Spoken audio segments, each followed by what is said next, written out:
Hüsnün təranəsi və heyranlıq dolu bir tonla başlayır hər kəlmədə.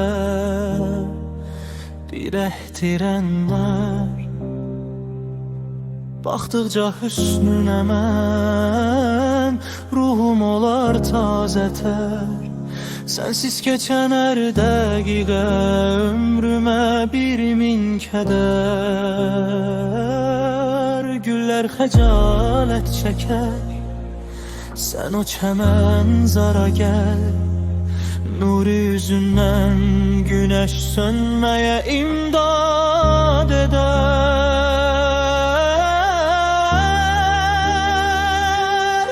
Söyle nedir bu cəfa, söyle nedir bu nazın, söyle nedir bu nazın.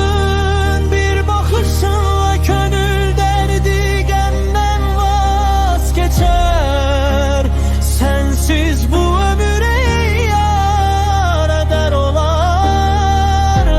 geçer.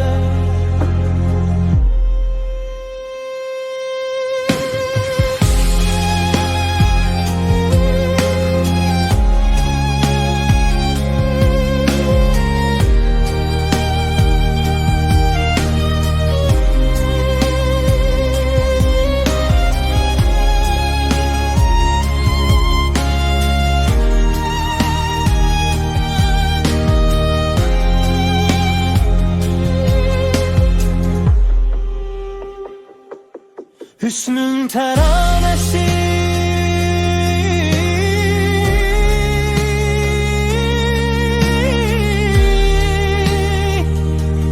heyranlıq dolu bir tonla başlayır hər kəlməgən.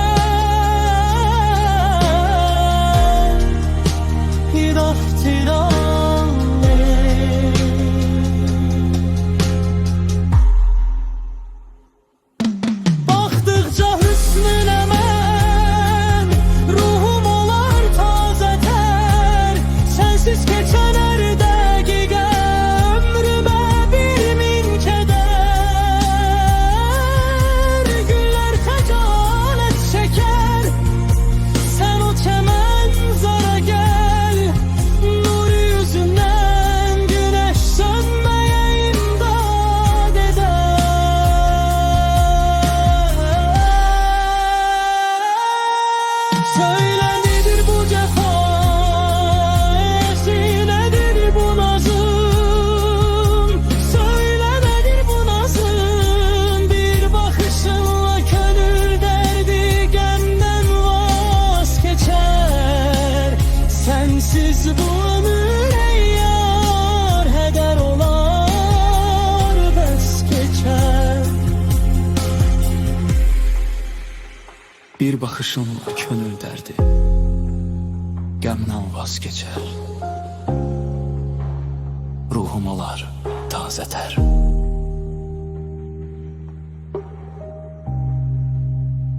Ruhum olar tazətər.